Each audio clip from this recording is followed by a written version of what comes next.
ambiente que experimentan las raíces de un cultivo, vamos a decir tomate, es muy distinto y muy dinámica, muy diferente la dinámica que ocurre en algunos de estos parámetros o factores si tiene uno el cultivo en un sustrato tipo orgánico, o si lo tiene uno en un suelo mineral.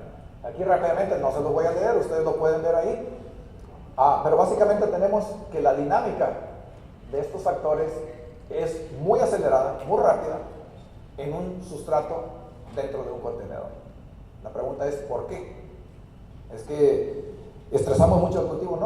No lo estresamos porque vamos a mantener condiciones más óptimas o apropiadas que indican un manejo mucho más intensivo de nuestro cultivo. No es tanto que un volumen muy limitado de nuestro sustrato no pueda satisfacer las necesidades del cultivo. Cada uno de estos factores, el volumen de agua, la aireación, la nutrición, los niveles de pH.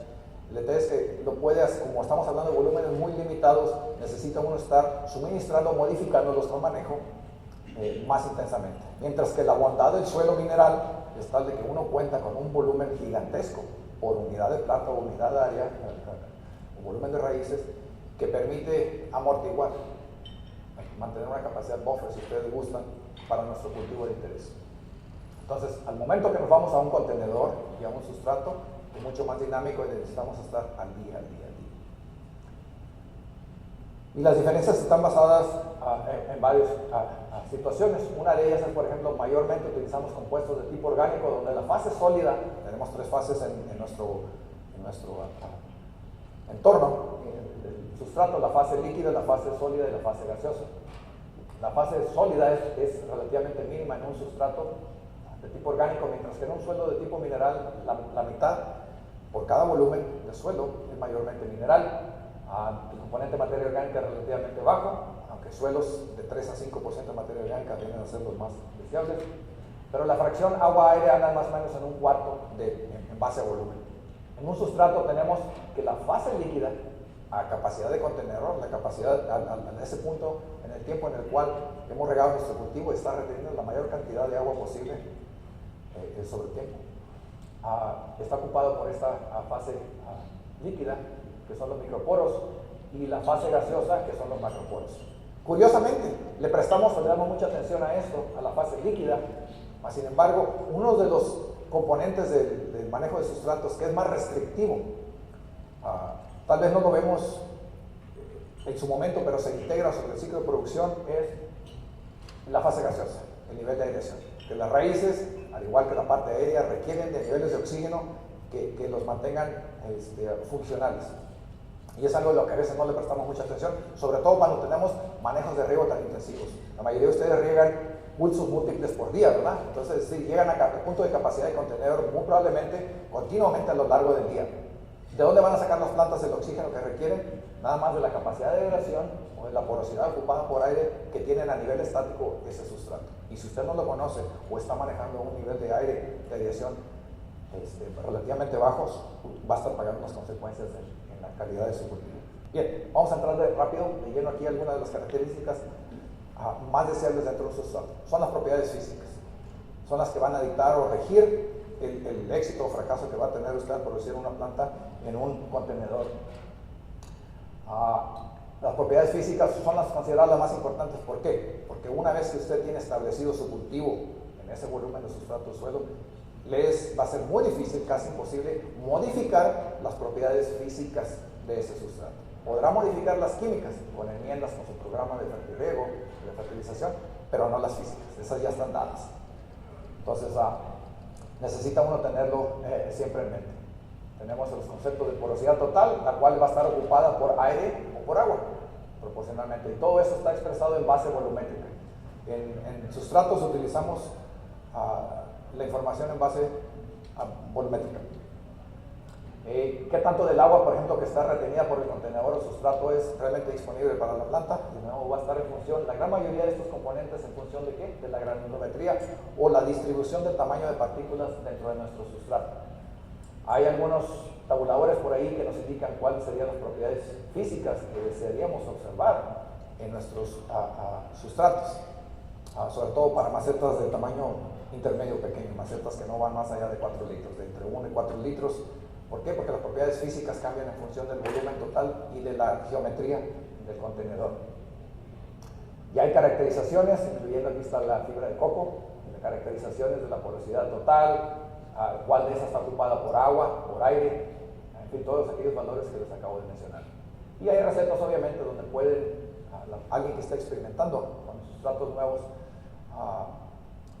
utilizar esas recetas para más o menos darle a los valores que desea uno para su cultivo. Bien, el concepto de granulometría. Tenemos granulometría uniforme, en este caso lo tendrían ustedes si están utilizando lotes de coco que son de diámetro de partícula muy concentrados dentro de cierto rango. Entonces tendría uno una distribución uniforme y donde el diámetro promedio de poros es muy uniforme a todo lo largo y ancho de ese volumen de sustrato. Cuando usted utiliza diferentes componentes para hacer su sustrato y tiene partículas grandes, partículas intermedias y partículas finas, si usted le agrega agua, a veces nos da el efecto cemento. Entonces básicamente la porosidad que tenemos, los microporos, bajo condiciones de reducción de agua le van a dar el efecto cemento, donde va a tener usted problemas de aireación tremendos. Y esto es algo no muy deseable. De nuevo, y esto se da más cuando uno empieza a hacer mezclas de componentes orgánicos e inorgánicos, o inclusive 100% orgánicos, pero a diferentes tamaños de partícula. Y el fenómeno se debe esto se debe en mayor parte al fenómeno de capilaridad. Lo vimos nosotros cuando estábamos en la escuela secundaria. La granulometría, para aquellos que estén interesados, diámetros de partículas de 0.5 a 2 mililitros, la mayor parte, más del 60% de su volumen, de su peso de sustrato en una muestra, debería estar en ese diámetro de partículas, nos da la granulometría idónea, que nos daría las propiedades físicas que les mencioné anteriormente. De nuevo, se utilizan unos componentes inorgánicos como arena, tenemos ese rango de arenas gruesas y medianas. Queremos que el mayor porcentaje de nuestras partículas estén en ese rango para que nos den esos diámetros de poro que requerimos nosotros para mantener una buena aireación. Bien, la fertilización específicamente, particularmente, viene a representar un costo mínimo dentro de los esquemas de producción para cultivos intensivos. En muchas ocasiones, por ejemplo, la floricultura representa menos del 2% del costo total de la inversión. Entonces, como sabemos que hay unos efectos muy marcados de la fertilización sobre la productividad de los cultivos, y el costo es relativamente bajo, el razonamiento es de que vamos a aplicarlo en suficiente cantidad, volúmenes, concentraciones como para evitar caer en situaciones de deficiencias. Pero se nos olvida de nuevo que hay un control de parte de los cultivos con respecto a qué tanto fertilizante utilizan. Estamos basando nuestras aplicaciones solamente en función de las concentraciones que queremos observar en nuestra zona radical, pero si lo integra uno sobre el tiempo y con los volúmenes de agua que aplicamos, obtiene uno de estas integraciones anuales. Obviamente, nuestro interés sería desde el punto de vista económico, desde el punto de vista ambiental, el de mantener la concentración mínima óptima en la solución del suelo para nuestro cultivo, que nos mantiene nuestro rendimiento y calidad del mismo.